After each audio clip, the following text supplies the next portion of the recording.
Kowalski with Channel 6 News, and today I will be explaining abiotic, biotic, and the levels of organization. So first off, abiotic factors are non-living things in a biome or ecosystem, and biotic factors are living things in an ecosystem. Then the levels of organization is an individual living thing, population, group of the same species in the same area, communities, all the populations in an area, and ecosystem, community plus non-living factors in an area. We're talking about producers, consumers, and different types of consumers. So producers are organisms that make their own food from the sun, and then consumers are animals, basically just animals that eat other living things. Yep.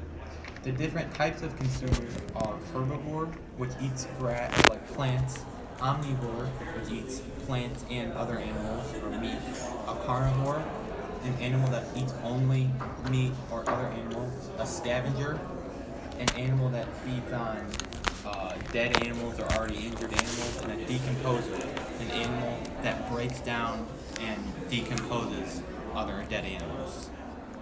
Here we have on the top a food chart and on the bottom a food web.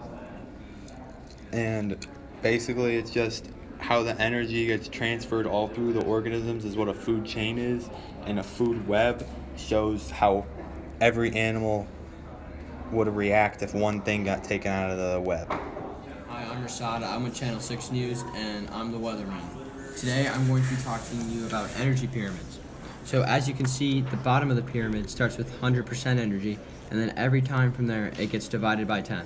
As you can see, the jaguar gets 0.01 energy from the originating 100. So one of the other pyramids we have, the biomass pyramid. You can take a look at that. And then we have a pyramid of biomass. And that's just the amount of consumers, omnivores, and herbivores you have in each section. Something else I'll talk about is the water cycle, carbon cycle, and the nitrogen cycle. So the role of rainforests in the water cycle is to add water to the atmosphere through transpiration. The leaves soak up the water and they use that to grow. The sun then evaporates the water and it is in a constant cycle forever. The carbon cycle, plants and animals contain a lot of carbon. Carbon dioxide is consumed during photosynthesis by trees and other plants. It is released through respiration and decomposition. More carbon equals more plants and trees, so that means more food and longer animal lives. For the nitrogen cycle, nitrogen contains lots of nutrients to help lots of plants and animals grow. The more nitrogen, the more nutrients plants and animals receive, and they can grow larger and live longer, healthier lives. The final thing I'll talk to you about today before my co-host Andrew takes over is the role of weather and climate in the tropical rainforest. So the tropical rainforest is a wet environment. They receive about 80 to 400 inches of rain each year. The rain affects the soil by making it more reflective, so that means the soil is able to absorb more heat. The heat comes from the sun, and the heat is strong enough to cause evaporation, and then that turns into precipitation, and the water cycle is now started. Hi, I'm Andrew Thomas from Channel 6 News, and today I'm going to be talking to you about competition. Competition is when two animals compete for the same resource.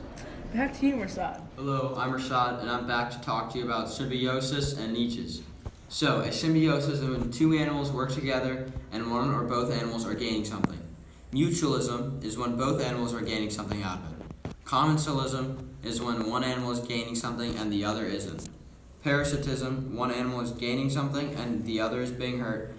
Predation are animals preying on each other. And finally, niches are an animal's job in the ecosystem it lives in.